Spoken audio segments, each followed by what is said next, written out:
Bom dia, irmã Iris.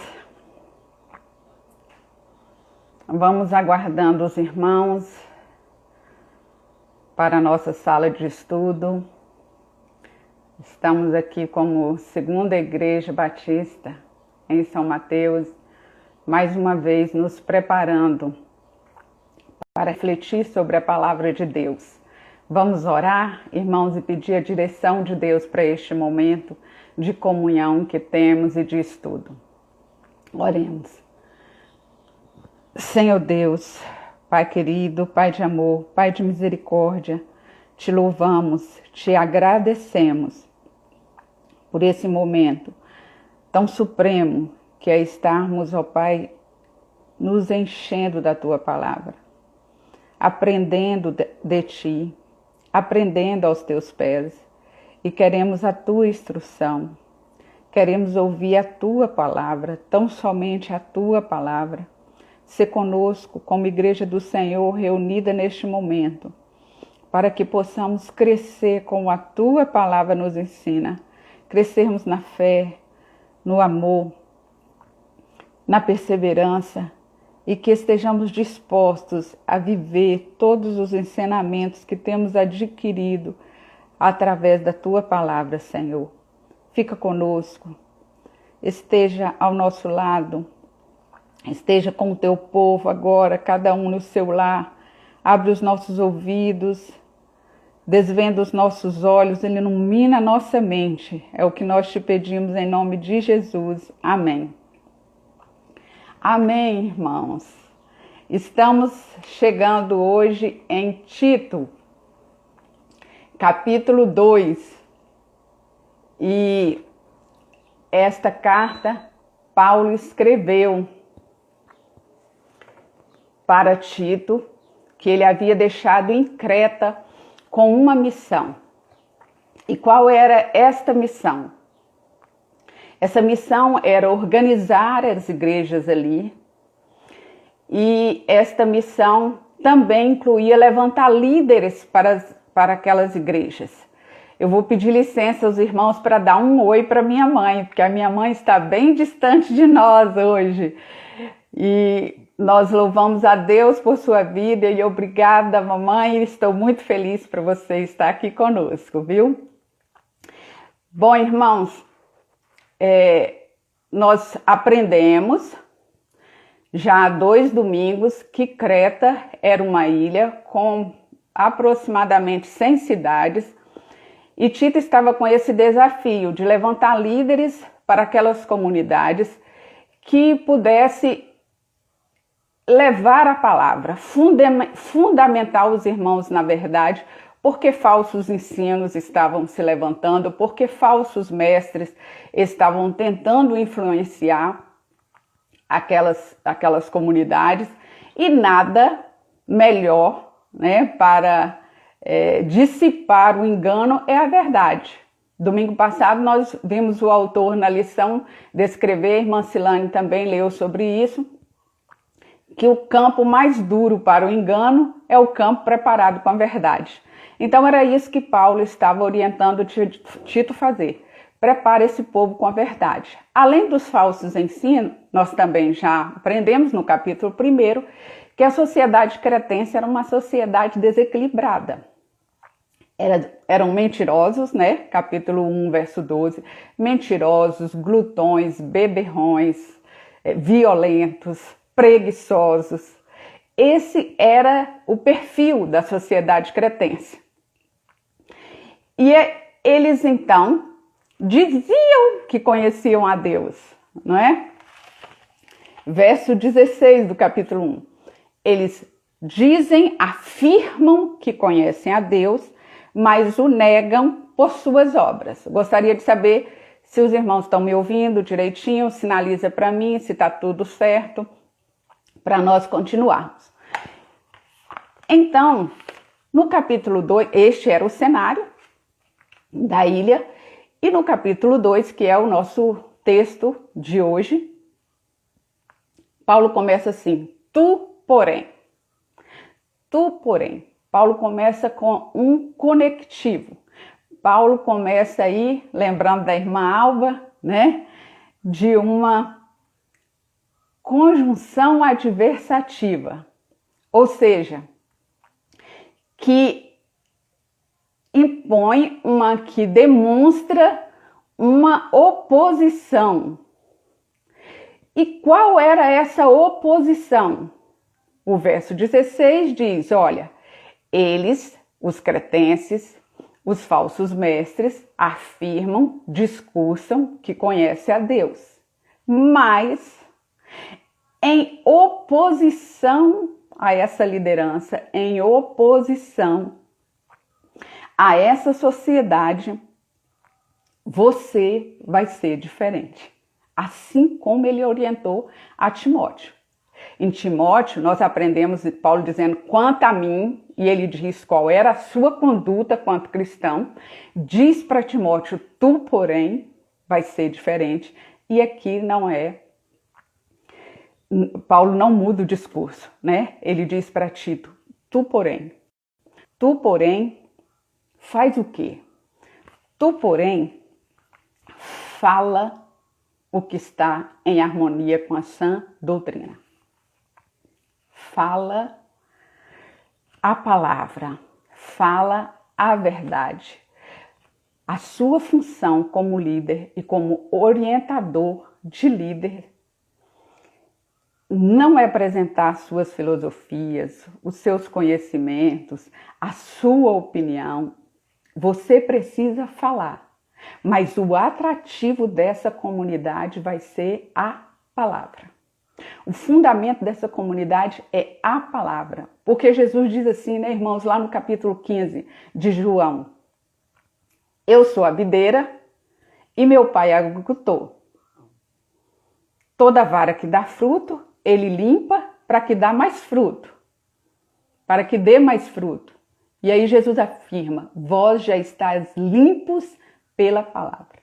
É a palavra que limpa, é a palavra que santifica, é a palavra que transforma, é a palavra que purifica.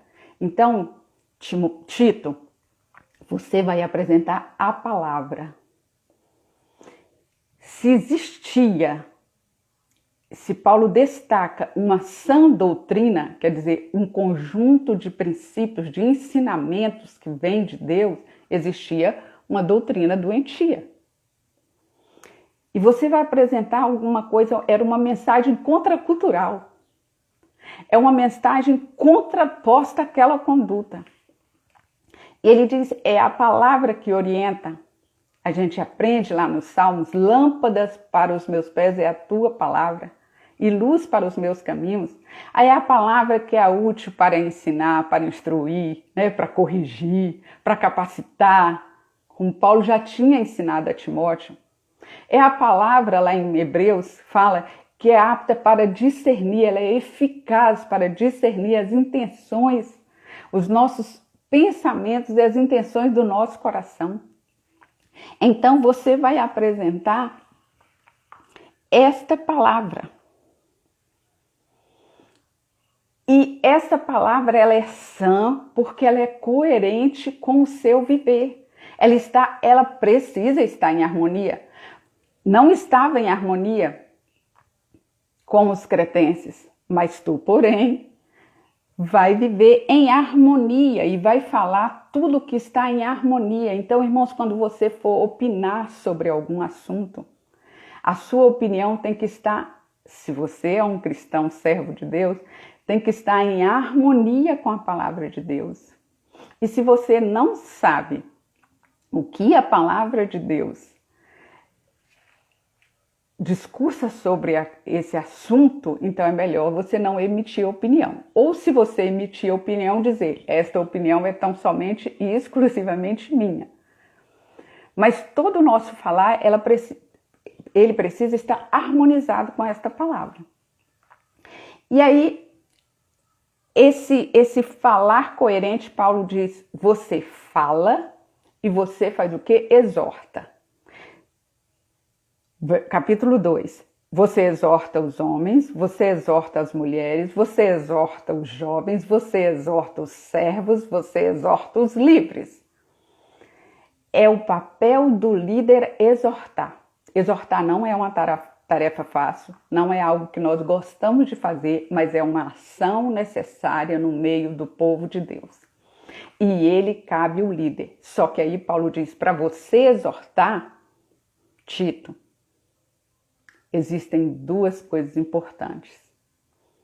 Você vai pregar a verdade, vai exortar fundamentado nessa verdade, mas você precisa ser exemplo. Verso 7. Que a tua conduta seja exemplo em tudo. Não é que a sua conduta seja exemplo na igreja, que a sua conduta seja exemplo entre o povo de Deus, que a sua conduta seja exemplo no seu lar, mas não seja exemplo no seu trabalho, que a sua conduta seja exemplo em tudo. Tudo. Se você é de Deus em qualquer lugar. Você é de Deus na igreja, você é de Deus na sua casa, você é de Deus no seu trabalho, você é de Deus no trânsito, você é de Deus na fila do supermercado. Você é de Deus em qualquer lugar. É isso que Paulo estava orientando Tito. Para você falar dessa palavra, você primeiro dê o exemplo. Seja o exemplo em tudo. O que você faz e o que você fala pode atrair pessoas para o evangelho ou pode distanciar pessoas.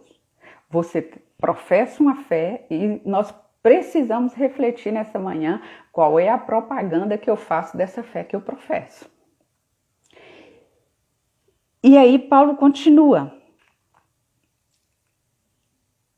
Você tenha uma conduta exemplar e no ensino você seja íntegro e sóbrio. No seu falar desta palavra, você tem que ser íntegro. Você é cristão, cristão é mudança de comportamento. Cristianismo é transformação. Cristianismo é vida piedosa. E o discurso, Paulo estava querendo dizer isso para Tito, o discurso mais eloquente que você pode pregar, Tito, no meio dessa sociedade cretense é a sua vida. E nesta manhã eu digo, irmãos, que o discurso mais eloquente que nós podemos pregar entre os mateenses é a nossa vida. E aí ele diz, seja íntegro. O que é ser íntegro, irmãos? É ser completo. É estar totalmente preenchido. E preenchido de quê? Desta palavra, é ser incorruptível. Como eu vou ser incorruptível?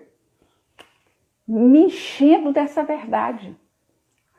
Paulo estava querendo dizer para Tito, olha, os falsos mestres, eles são motivados, movidos pela ganância. Pedro diz, essas pessoas vão fazer comércio da palavra, vão fazer negócios de vocês, vão dominar sobre vocês para negociar a fé.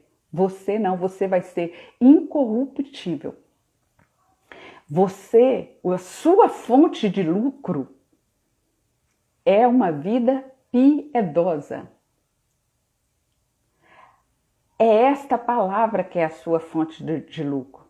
Você vai ser sensato, equilibrado, totalmente diferente dos cretenses que apresentava um comportamento desequilibrado.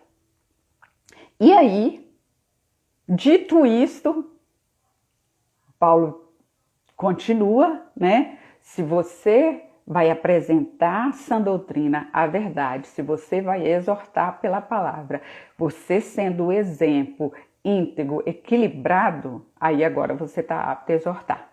E você vai começar por quem?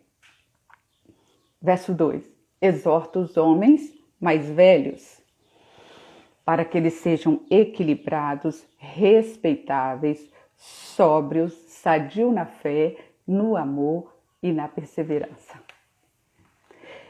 E por que Paulo começa pelos homens mais velhos? Porque normalmente, irmãos, querendo ou não, quando adquirimos, mais anos na nossa vida, deveríamos adquirir mais experiência, mais sabedoria, mais conhecimento dessa palavra. E passamos a ser referência.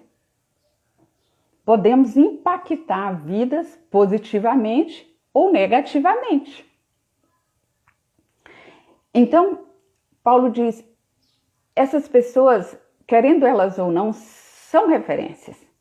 Então você precisa orientá-los, lembrá-los, exortá-los a serem equilibrados. E por que começar assim pelos homens mais velhos? Sabe por quê, irmão? Até hoje, na nossa cultura é assim. Nós temos a falsa ilusão de que quando os anos chegam, já vivemos tudo, já não temos mais compromisso com o patrão, já estamos aposentados, muitos, né? Não temos compromisso com o patrão, não temos mais o compromisso de sustentar os filhos, né? Já adquiriu uma independência financeira, agora eu mando na minha vida e faço o que eu quiser, ninguém tem nada a ver com isso. Não estou debaixo mais de autoridade de pai e mãe, né? Muitos nem tem mais nessa idade pai e mãe. Então, eles acham no direito de extrapolarem, fazerem o que quer. O que Paulo nos orienta aqui como mais velho, irmãos, e eu digo aqui aos irmãos, né, que já passaram aí dos 50, dos 60, e eu me incluo nessa lista, é que não é como aquela música que a gente ouve por aí, né? Os irmãos já devem ter ouvido essa música. Se eu quiser fumar, eu fumo. Se eu quiser beber, eu bebo. Pago tudo que eu consumo com o suor do meu emprego. É isso que é pregado para os mais velhos. Eu já sou dona do meu nariz e eu faço o que eu quero. Paulo diz, olha, Tito, você orienta essas pessoas mais velhas, que elas não estão mais debaixo da autoridade de pai e mãe, elas não têm um senhor sobre si, elas vivem naquela época uma cultura totalmente patriarcal, então a palavra delas é lei, mas acima dela existe um dono, um Senhor soberano que elas estão abraçando agora. Cristo Jesus é o Senhor deles, independente da sua idade. Cristo Jesus é o seu Senhor e você precisa ser equilibrado, você precisa ser respeitável. Irmãos, tenha noção dessa palavra, você não tem que ser respeitado. Paulo não diz que os mais velhos precisam ser respeitados, eles têm que ser respeitáveis, eles têm que se dar o respeito. E quando nós somos respeitáveis, nós não precisamos impor o respeito a nós. Você me respeita. Se você é uma pessoa respeitável, automaticamente você tem o respeito. E era isso que aquela comunidade cristã, principalmente sendo alvo aqui os homens mais velhos, precisavam entender. Vocês precisam ser sadios na fé. Vocês não podem ter uma fé inconstante, como aprendemos com Paulo mesmo, levado por qualquer vento de doutrina, não. Vocês têm que ter firmeza. Tem que ser como eu, Paulo estava dizendo. Eu sei em quem tenho crido.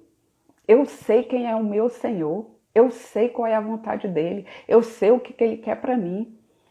Vocês já são avançados em idade. Vocês precisam ser sadios na fé. Vocês precisam ser sadios no amor. Paulo ensina à igreja de Coríntios que o amor jamais será vencido. E jamais mesmo, irmãos. Esta é a palavra correta. Jamais será vencido. Naquele capítulo de 1 Coríntios 13, Paulo diz assim, olha, a fala passa, né? A profecia passa, o conhecimento passa, tudo passa. Só vai restar a fé, a esperança e o amor, e o maior destes é o amor.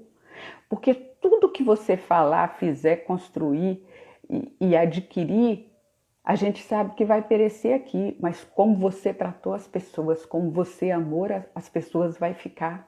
Isso vai ficar na memória de quem foi amado por você. E a gente é testemunha disso. A gente vê isso acontecer sempre. Então tem um amor sadio. Quem deve ser alvo do seu amor? Quem deve ser alvo do seu amor são todas as pessoas. Foi isso que Jesus ensinou no Sermão da Montanha. Se você amar quem ama você, não tem vantagem nenhuma nisso. Você está fazendo o que é natural, todo mundo faz isso. É a coisa mais normal do mundo. Amar quem me ama.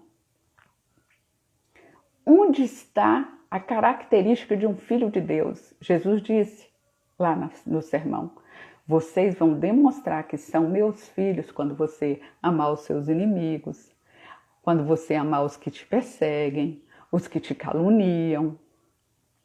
Esse é o amor, porque o Pai, lá no sermão, Jesus diz, ele faz nascer o sol sobre os bons e os maus. Ele faz descer chuva sobre os justos e injustos. Então, se o Pai ama todos e ele é o seu orientador, ele é o seu Deus, então todos devem ser alvo do seu amor. Tem um amor sadio. Tem uma perseverança sadia, constante. Você já adquiriu alguns anos. Você já avançou no conhecimento da palavra. Você é firme e constante, sempre é abundante. Irmãos, às vezes a gente vê esse discurso nos mais velhos, né? Ah, já fiz muito por essa igreja, minha filha. Já trabalhei muito hoje. Não aguento fazer mais nada, não. Irmãos, você pode não ter força por fazer. Agora, para ser fiel, você precisa ter força.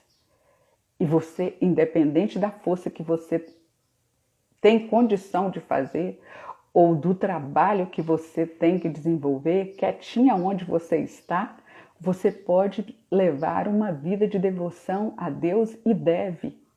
A provisão de Deus na sua vida é diária. O pão é cada dia. As misericórdias se renovam sobre a sua vida todo dia. Então a sua fidelidade é diária. A sua perseverança tem que ser diária. Não é porque você chegou a uma idade avançada que você nada mais faz e deixa a vida me levar, a vida leva eu, não. É isso que Paulo estava orientando aos mais velhos: seja sadio na fé, sadio no amor e sadio na perseverança. Aí outro público-alvo da exortação de Tito. Você exorta as mulheres mais velhas também, para que elas, de igual modo, semelhantemente, elas sejam reverentes no viver. Não caluniadoras, não dadas ao vinho, professoras do bem, mestra do bem. Aí você diz assim: mas Lilian, Paulo estava falando para as irmãs da igreja, como é que vai falar para elas não ser fofoqueira, beberrona, escandalosa?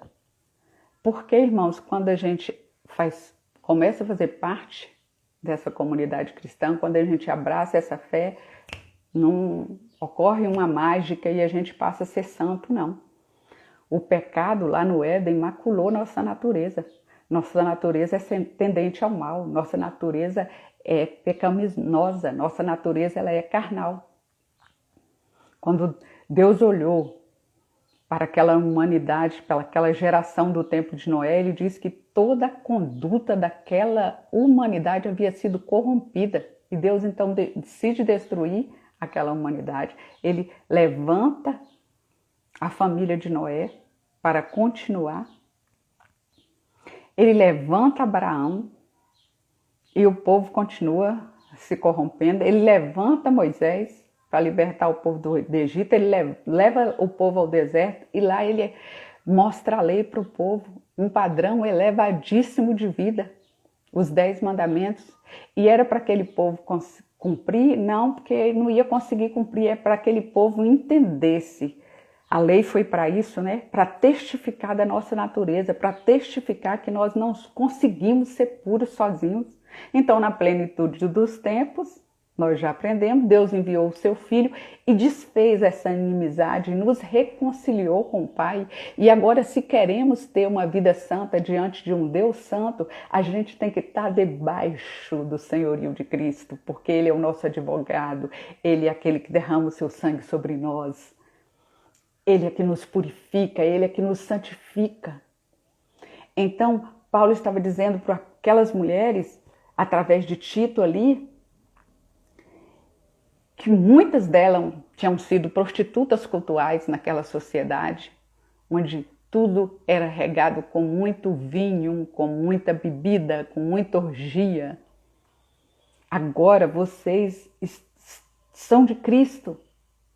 Era isso que Tito estava orientando vocês, tem que ser reverente, mas a sua reverência, o texto do autor aqui, ó, as mulheres deveriam levar uma vida cotidiana com a mesma reverência que praticavam no templo. Ó, agora, porque muitas delas faziam orgia no templo, né? Agora vocês são santas aqui no templo, aqui agora vocês têm uma postura diferente, mas não é só aqui no templo. Vocês têm que ser reverentes em qualquer lugar. Alguém disse assim, né? Não é ser santo no dia santo, né? Que a gente, domingo é um dia separado para o Senhor.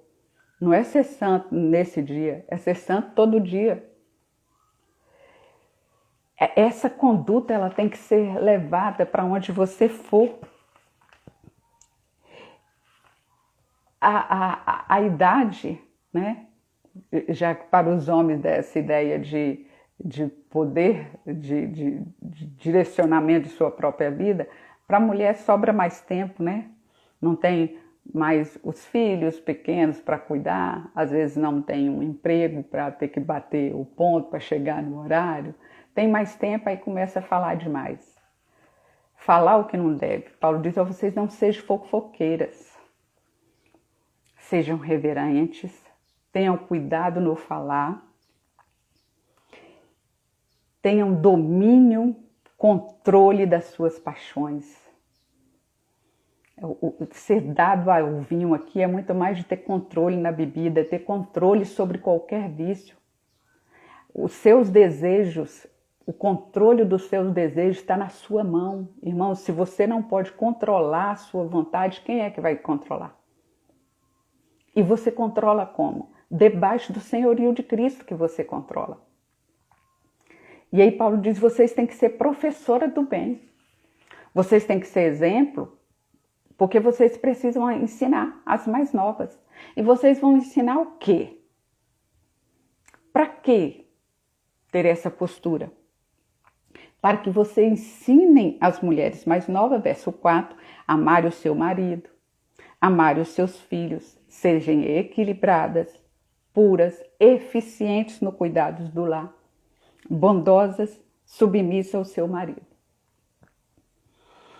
Então, nós entramos agora no público das mulheres mestras do bem e das mulheres mais novas. E aí a gente ouve, né, os grandes palestrantes, os coaches, né, dizendo essa frase que a gente já conhece tanto, que amor não é sentimento, amor é decisão. Isso já está aqui, determinado há centenas de anos. Vocês vão ensinar as mulheres mais velhas a amarem os seus esposos e amarem os seus filhos. Amor é aprendizado. Amor é atitude. Amor é ação. Amor não é palavra. E no meu fazer eu tenho que aprender a amar. Porque já dissemos amar quando tudo está bem, amar quando me ama. É fácil. Então, olha, vamos ver o que a irmã Silane colocou aqui. Uma vida regada por leitura da palavra e oração dá fruto de santidade. Ela gera amor, ela gera conduta santa. Boca suja, pensamento indecente, vida mundana, descontrolada. Não cabe Deus. Não tem espaço para Deus aí. Quando o seu coração tem espaço para Deus, você vai aprender a amar em qualquer situação. Você vai ser equilibrado e você vai ser eficiente no que você faz. Você vai fazer a coisa certa dentro do seu lar. O seu papel é edificadora. Nós aprendemos na palavra que a mulher sábia edifica a sua casa. E o homem, aprendemos na palavra, lidera a sua casa. Ele diz, você vai ensinar elas a amarem os seus maridos e os seus filhos, serem equilibradas, eficientes no que elas fazem, bondosas, porque pensa numa tarefa cansativa, estressante, exaustiva, muitas vezes não reconhecida, é as tarefas do cuidado do lar, né, irmãs? Que estão aqui entre nós. Sabem disso. E às vezes no nosso fazer, a gente deixa de ser amável, deixa de ser bondosa e passa a ser amarga, murmuradora, reclamona, rixosa, como diz a palavra. E isso não vai atrair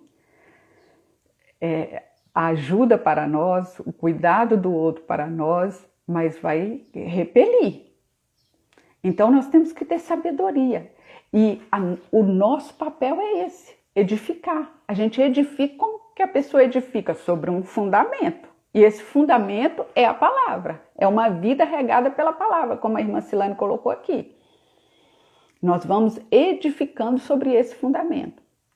E eu não sei por que tanto drama quanto a essa visão de Deus, do papel do homem e do papel do lar, do papel do homem e do papel da mulher no lar. Porque esse papel não é adquirido com seu mérito. É o que precisamos entender de vez. Esse papel não lidera quem ganha mais, né? Não lidera quem sabe mais. Não existe isso. Todos temos iguais direitos. Temos. Jesus resgatou o valor da mulher e à medida dos tempos, de gerações, essa visão foi tomando um formato e hoje a mulher tem um papel diferente do papel que existia. Desenvolvem coisas na sociedade que não ocorria aqui na sociedade cretense. Mas independente disso, do tempo mudou, a palavra não mudou, o nosso papel continua sendo o mesmo, o papel do homem continua sendo o mesmo. Você edifica, você auxilia e o homem lidera. Você tem uma submissão junto à missão dele. E qual o drama nisso? Todo lugar precisa de uma liderança, irmãos. No seu trabalho é todo mundo que manda? Não. No seu trabalho tem um chefe, um líder, um coordenador. E você auxilia. Você edifica sobre as ordens dele. Num navio, todo mundo manda? Não. No navio tem um capitão. E as pessoas ali seguem a ordem do capitão. Num time de futebol, todo mundo manda? Não. Num time do futebol tem um técnico. E todos os jogadores seguem a orientação do técnico. E qual o drama de ter um líder no lar? Por que tanta discussão sobre esse assunto? Todos, em qualquer agrupamento, tem um líder. E Deus orientou que esse líder, esse papel de líder cabe ao homem. E o papel de edificadora e auxiliadora cabe à esposa. E Tito então orienta essas mulheres. Porque quando esses papéis se invertem, irmãos, a gente vê muita coisa sofrer, muita coisa se desenrolar negativamente dentro do lar. E precisamos assumir essas orientações que Tito dá àquela igreja alcançando os nossos corações. E aí ele continua, né? Nós já tivemos o alvo de exortação os homens, o alvo de exortação as mulheres, agora o alvo de exortação os jovens. Verso 6, exorta de igual modo os jovens para que sejam equilibrados. A mesma tentação que os mais velhos tendem a ter, né, que nós falamos no início da lição, por já adquirirem uma independência financeira, de não terem mais ninguém sobre a sua autoridade, não terem mais, os filhos já estão criados, eles fazem o que quer, essa mesma tentação cai nos jovens, porque esse pensamento também troca, né? O jovem pensa assim, eu não tenho filho para cuidar, né? Eu sou só um estudante, eu não tenho que pagar conta no emprego, não tenho patrão sobre mim. Eu não tenho uma esposa para sustentá-la, ajudá-la e liderá-la. Eu vou aproveitar a vida, né? Eu vou fazer o que eu quero, enquanto eu tenho saúde e vida. Paulo, através de Tito, pede para orientar aqueles jovens, tenha equilíbrio. Cuidado que você está enganado com o que é liberdade. Ser livre é fazer aquilo que Deus te propôs para fazer. Isso é ser livre. Ser livre é viver no ambiente que Deus preparou para você. O peixe é livre aonde, irmãos? O peixe é livre no ar, no mar. O peixe é livre na água. Onde o passarinho é livre? O passarinho é livre no ar, nas alturas. Pega um peixe e bota nas alturas, pega o passarinho e bota lá dentro do mar. Eles vão perecer, eles vão morrer. Então, se eu não entender o que é ser livre enquanto jovem desde já, eu vou perecer, eu vou sofrer, eu vou sucumbir. Porque eu só vou ser livre quando eu estiver cumprindo o propósito de Deus para a minha vida. Ele te criou para o seu louvor. E enquanto nós não entendermos isso, nós vamos sofrer. E aqui, Paulo direciona essa palavra aos jovens.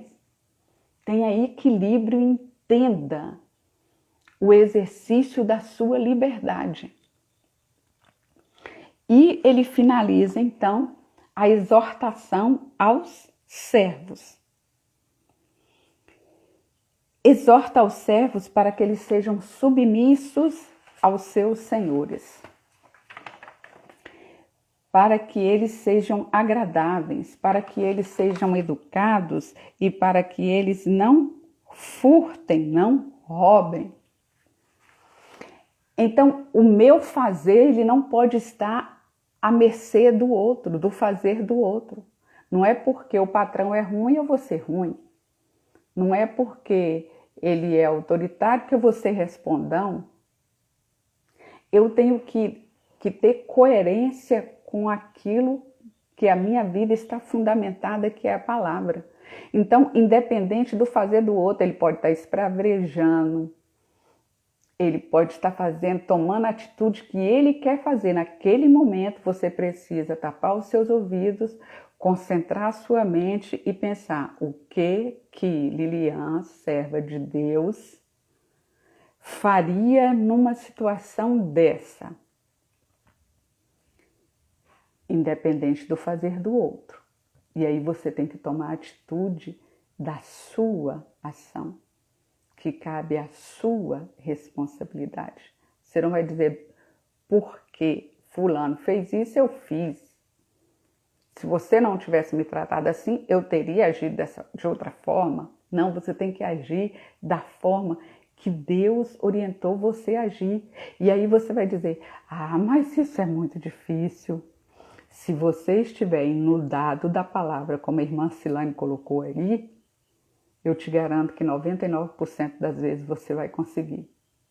Se você estiver cheio do Espírito Santo, embriagado por Ele, controlado por Ele, tendo as suas emoções, os seus sentimentos, os seus pensamentos, controlado por Ele, você vai conseguir, irmãos. Porque não é você que faz isso. É Ele que faz através de você. A força não está em você, está nele. E todas essas orientações, ela tinha um para quê? Deus não nos deixa sem explicação, não. Irmãos, para que, Tito, você tem que ser exemplo? Para que, verso 8, o inimigo, o adversário, não tenha o que falar de você. É para você tapar a boca deles. No capítulo 1, verso 11, diz isso. É para você não dar munição ao inimigo. Para que você tem que ter uma vida santa? Qual é o propósito de Deus, que é o tema da nossa lição? Qual é o propósito de Deus com a maneira que você vive? Para você não dar munição ao inimigo. Quando Paulo está orientando a igreja em Coríntios com aquele problemão que estava acontecendo ali, Paulo diz, você repreende esta pessoa que está no erro, vocês se entendam, vocês se perdoem, para que o inimigo não leve vantagem sobre vocês, porque vocês conhecem as suas artimanhas. Essa foi a orientação de Paulo àquela igreja. Então, irmãos, se nós conhecemos as artimanhas do inimigo, por que nós vamos dar munição para ele? Então, esse é um dos propósitos da importância da maneira como que você vive. Qual é outro para quê? Tem vários para quês aqui, né? Ele diz, por que as mulheres têm que se comportar desta forma? Que a gente colocou aqui, com reverência, com eficiência no seu fazer, amando os seus, para que a palavra de Deus não seja envergonhada. Esse é o propósito. Irmãos, nós começamos a ser igreja a partir do nosso lar. Pensa num tema que encheu meu coração de alegria. O tema apresentado pelo nosso líder, pelo nosso pastor, para o ano de 2021. Qual é o nosso tema, irmã? Irmãos, cada casa, uma igreja. Cada crente, um discípulo. É na nossa casa que a gente começa a ser igreja. Irmãos, é no nosso convívio com os nossos que nós vamos demonstrar os frutos do Espírito. É aqui que nós vamos aprender a nos respeitar. É aqui que nós vamos aprender a perdoar. É aqui que nós vamos aprender a ouvir. Nós vamos aprender a amar. Agora, se você não consegue ouvir, se você não consegue amar o seu esposo, seu filho, como é que você vai amar o irmão que nem seu sangue tem? Então, a gente precisa aprender a ser igreja aqui. Se não sabe o que vai acontecer igual aconteceu lá em Isaías, lá em Malaquias, que Deus usa aqueles profetas para dizer, é melhor fechar a porta do templo. Não é? É melhor que a porta seja fechada para vocês não prestarem esse culto de adoração a mim, que eu não vou receber. Eu estou cansada disso. Estou cansado disso. É isso que Deus diz lá em Isaías e em Malaquias, irmãos. Então, os irmãos estão tão preocupados, né? Com a porta aberta, com a porta fechada. E a nossa adoração lá, de porta aberta, se ela não começar aqui, irmãos, Deus não vai estar no nosso meio.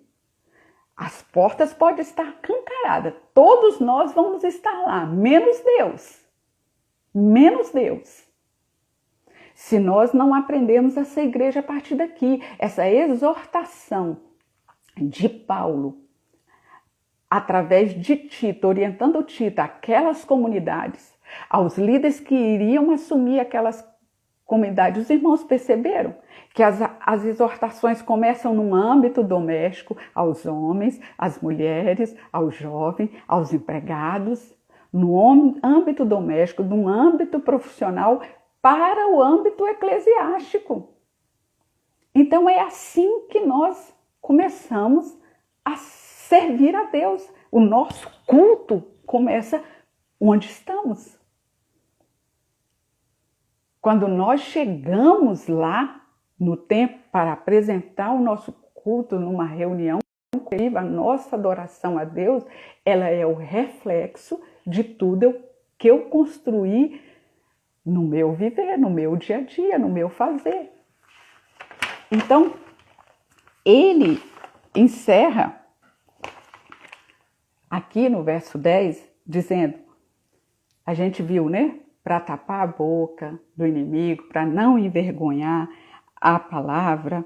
E aí ele encerra com um último para quê, que assim foi uma seta no meu coração, né?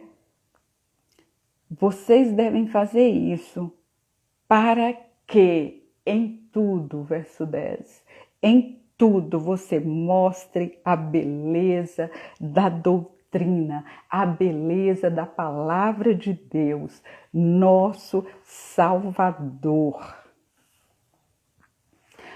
Na nossa Bíblia, aqui, a versão que a gente utiliza, tem uma estrelinha e embaixo está escrito assim: sejam um adorno. Ó, vocês vão ser o meu enfeite, vocês vão ser o enfeite da palavra, a beleza da palavra, vocês vão ser a cereja do bolo, vocês vão ser a menina dos meus olhos, vocês vão ser um enfeite. Porque vocês não podem confundir as pessoas olham e dizem, ela diz que é uma palavra, ela diz que ele é a palavra. E ela faz assim, alguma coisa não está combinando, não está enfeitando. Eu não posso ser um vaso de cristal cheio de lama. O autor, ele colocou uma frase aqui interessante sobre o conteúdo. Nós precisamos ser puro tanto na maneira como no conteúdo. Então não adianta apresentar com uma aparência de santidade, porque no meu fazer isso vai ser revelado, se realmente há santidade igual está na aparência. Lá em Ezequiel, se não me engano, capítulo 13, irmãos, quando Ezequiel profetiza contra aquele povo e fala que aquele povo estava construindo parede de argamassa fraca. Os irmãos lembram dessa palavra? Parede de argamassa fraca. Aí o profeta diz, a chuva de pedra vai bater, o vento tempestuoso vai chegar, a parede vai cair e vai trazer à tona o seu fundamento. É isso. A prova faz isso na nossa vida. O viver, o exercício da nossa fé diária faz isso. Ela traz à tona o nosso fundamento. Ela revela o nosso fundamento. E aqui, Tito está dizendo para aquele povo, vocês têm que se comportar assim, homens, mulheres, jovens, empregados, porque vocês são um enfeite dessa palavra. Tem que combinar com essa palavra. Irmãos, se você comprar um barco e se você comprar todos os equipamentos de pesca, isso não vai fazer de você um pescador se você nunca pescou. E você sabe disso. O que vai fazer você de um pescador é a sua experiência diária. Diária lá, lançando o seu anzol, aprendendo com os mais experientes, estudando sobre o assunto. E isso vai fazer de você um pescador. Seu barco pode ser o melhor. Seu mulinete pode ser da última geração. Mas se você não sabe pescar, você não vai pescar. Então, irmãos, não é abrindo a nossa palavra no Salmo 91 ou no 23 dentro da nossa casa, não é colocando ela no nosso armário que nós vamos ser cristãos, que nós vamos ser servos de Cristo. Não é ir na igreja todo domingo ou ir na igreja toda semana que vai fazer de nós um cristão. É entrar no mar, irmãos. Os pescadores experientes, eles vão em alto mar, eles vão nas águas profundas. É isso que vai fazer de nós um cristão, é o convívio diário com essa palavra, é ter próximo de nós pessoas experientes, mestras do bem, professores do bem, como Tito orienta aqui, e sermos fundamentados na sã doutrina. É isso que vai me fazer ter uma maneira de viver coerente. E o propósito de Deus, nós vamos encerrar lembrando os irmãos o subtema dessa lição. O alvo dessa lição que está lá é compreender que Deus tem um propósito com a maneira do que você vive. Qual o propósito é esse? Não dar munição para o inimigo. Qual o propósito é esse? Não envergonhar a palavra de Deus. Qual o propósito? Mais é ser adorno, é ser enfeite, é ser propaganda da palavra de Deus. Você vai pregar a palavra, falando da palavra, falando a palavra e falando com a sua maneira de viver.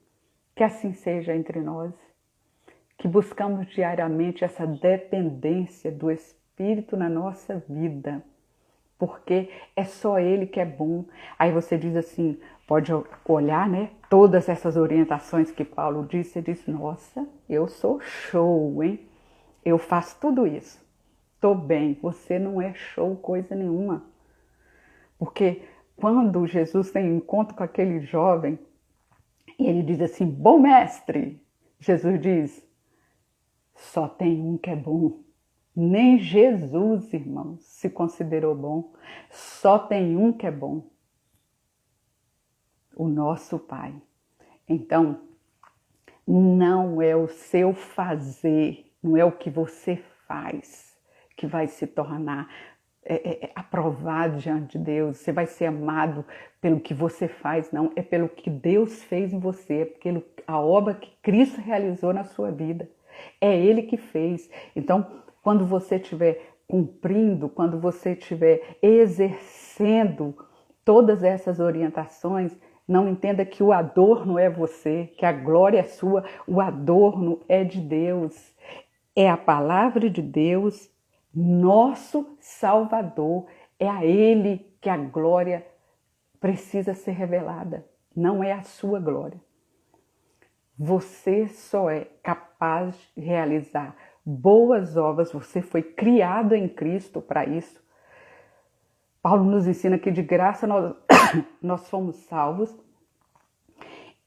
e nós fomos criados em Cristo para as boas obras e eu só tenho a capacidade de realizar todas essas orientações que nós aprendemos hoje através de Tito, capítulo 2, se eu estiver em Cristo, se eu estiver dando liberdade ao Espírito Santo na minha vida, porque é Ele que vai realizar isso em nós.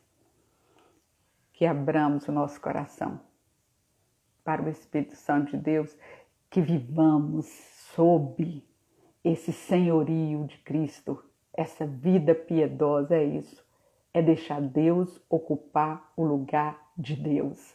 Ele é Senhor e é Ele que direciona as nossas vidas em tudo e em todo lugar. Amém. Amém, irmãos. Até hoje à noite, onde estaremos reunidos, né? Hoje nós não teremos o culto da manhã e não teremos também a atividade do Ministério Infantil, que vai estar retornando em fevereiro. Então, vamos estar em espírito de oração durante este dia, adorando o Senhor onde estivermos, para continuarmos adorando ao Senhor junto com os irmãos logo mais à noite. Deus abençoe a cada um dos irmãos e nos façam unidos neste propósito de honrar a Deus através da nossa vida. Amém.